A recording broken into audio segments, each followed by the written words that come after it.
50 साल से ज्यादा अरसे तक चलने वाला इदारा यूटिलिटी स्टोर्स अब बंद होने जा रहा है।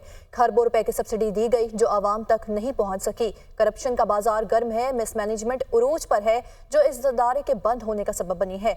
ये इदारा अपने मकासद पूरा करने में क्यों नाकाम रहा है और इसके मुतबादिल कौन सा नया निज़ाम लाया जा रहा है।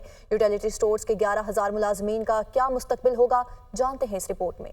आवाम को बुनियादी ज़रूरतों की फराहमी के लिए कायम यूटिलिटी स्टोर्स निस्फ सदी से ज़ायद अरसे बाद बंद होने के करीब पहुँच गए। 1971 में साबिक वज़ीर आज़म जुल्फ़िकार अली भुट्टो के दौरे हुकूमत में यूटिलिटी स्टोर्स का क़याम अमल में लाने का फैसला किया गया। इसके 2 साल बाद 1973 में शहरी इलाकों में यूटिलिटी स्टोर्स कायम किए गए। 1980 से 1990 के दौरान यूटिलिटी स्टोर्स का दायरा कार देही इलाकों तक फैलाया गया। 2001 में इसे पब्लिक लिमिटेड कंपनी में तब्दील किया गया, जबकि 2007 में यूटिलिटी स्टोर्स को जिद्दत दी गई और इसमें मुख्तलिफ ब्रांड्स की अशिया भी रखी गई। इस वक्त मुल्क भर में 4,800 यूटिलिटी स्टोर्स और 1,000 से ज्यादा फ्रेंचाइज। गुज़श्ता माली साल में यूटिलिटी स्टोर्स को 50 अरब रुपए सब्सिडी दी गई। रवा बरस यूटिलिटी स्टोर्स कॉरपोरेशन ने वज़ीर आज़म पैकेज के लिए विफाकी हुकूमत से 85 अरब रुपए देने का मुतालबा किया। ताहम 60 अरब रुपए की सब्सिडी मंजूर की गई थी, जिसको बाद अज़ां बंद कर दिया गया। यूटिलिटी स्टोर्स को 2010 से 2018 तक 150 अरब रुपए से ज्यादा सब्सिडी मिली, जबकि इस सब्सिडी के बावजूद यूटिलिटी स्टोर्स कॉरपोरेशन को 2012 में 2020 तक हर साल तकरीबन 8 अरब से ज्यादा माली खसारे का सामना भी करना पड़ा। पीटीआई दौरे हुकूमत में यूटिलिटी स्टोर्स को मजमूई तौर पर 50 अरब रुपए की सब्सिडी मिली और कंप्यूटराइजेशन के अमल को मुकम्मल करने पर 2.5 अरब रुपए मजीद खर्च किए गए। इसके बाद आने वाले सालों में भी हर साल 8 से 10 अरब रुपए सब्सिडी की मद में दिए गए। यूटिलिटी स्टोर्स ने अपने कयाम से लेकर गुज़श्ता माली साल 2023 और 24 तक 130 अरब रुपए टैक्स अदा किया, जिसमें से 95 अरब रुपए से ज्यादा सेल्स टैक्स एफबीआर से रिफंड कराया गया। यूटिलिटी स्टोर्स के कयाम का मकसद गरीबों को सब्सिडी देना था, लेकिन रफ्ता रफ्ता यहाँ पर बदउनवानी ने अपने पंजे गाड़ने शुरू कर दिए। इदारे को इसके अपने ही मुलाजमीन मुबैना तौर पर दोनों हाथों से लूटते रहे। वक्त गुजरता रहा और खराबियां मजीद बढ़ती चली गईं। बदउनवानी का ही शाखसाना था कि अशिया जरूरिया का मयार आहिस्ता आहिस्ता गिरता चला गया। मुलाजमीन सब्सिडी वाली अशिया सार्फिन की बजाय चोर दरवाजे से माफिया को फरोख्त करते रहे और मुस्तहिक तबका रिलीफ से महरूम रहा। चंद बरस कबल सब्सिडी को इंतहाई गरीब तबके तक महदूद कर दिया गया। सिर्फ BISP में रजिस्टर्ड सार्फिन को ही सब्सिडी दी गई। यूटिलिटी स्टोर्स बंद करने की बड़ी वजह मईशत को पहुंचने वाला नुकसान है। मुलाजमीन की करप्शन और अशिया की बढ़ती हुई कीमतों के बायस मुआशी नुकसान हद से बढ़ रहा था। हुकूमत को यूटिलिटी स्टोर्स पर सब्सिडी देने के लिए भारी रकम खर्च करना पड़ रही है, जबकि फायदा गरीबों की बजाय मखसूस मुलाजमीन और माफियाज उठा रहे हैं। अशिया की बर वक्त सप्लाई ना होना और प्राइवेट सेक्टर से मुकाबलेबाजी सख्त ना होने की वजह से भी यूटिलिटी स्टोर्स मार्केट के साथ काबले करने के काबिल नहीं रही।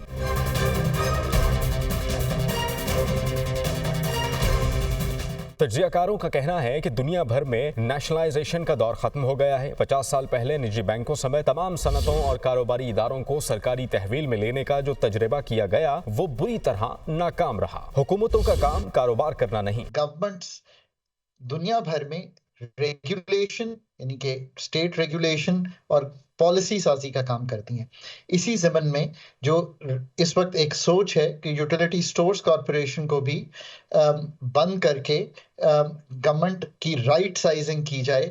ये वही सोच है जब हम कहते हैं कि एक लीनर गवर्नमेंट होनी चाहिए। इनकम सपोर्ट प्रोग्राम जो कि 20 अरब रुपए से शुरू हुआ और आज 650-700 अरब पे चला गया है और 10 मिलियन हाउस होल्ड्स तक उसकी रसाई है। डायरेक्ट सपोर्ट इनडायरेक्ट सब्सिडी की मद में कमर्शियल अदारों को चलाने की बजाय डायरेक्ट सपोर्ट की तरफ गवर्नमेंट को मूव करना है। माहिरीन कहते हैं कि यूटिलिटी स्टोर्स मुस्तहिक अफराद को रिलीफ फराहम करने में नाकाम रहा। यूटिलिटी स्टोर्स को बंद करने का फैसला खुशाइंद है क्योंकि यूटिलिटी स्टोर्स टैक्स पेयर्स के लिए बोझ था। हुकूमत का काम बिजनेस करना नहीं है। हुकूमत को पॉलिसी बना के बिजनेस को रेगुलेट करने का इख्तियार होना चाहिए और इसमें इस वक्त मौजूदा हुकूमत ने जो प्राइवेटाइजेशन की मुहिम शुरू की हुई है एक खुशाइंद है, उसके ऊपर काम हो रहा है। और सबसे पहले अभी जो खबर आई है कि यूटिलिटी स्टोर को बंद करने का इंदिया दिया गया है और बहुत ही 2 हफ्ते के अंदर, तो ये खुशाइंद बात है। लोगों को इससे कोई रिलीफ नहीं मिल रहा था। यूटिलिटी स्टोर एक तरह से महंगाई में इजाफा करने का बायस बनता था। महंगे अशिया ख़रीद के फिर उसके ऊपर हुकूमत से सब्सिडी देना और वो सब्सिडी को 50 से 60 अरब रुपए तक की पहुँच चुकी थी।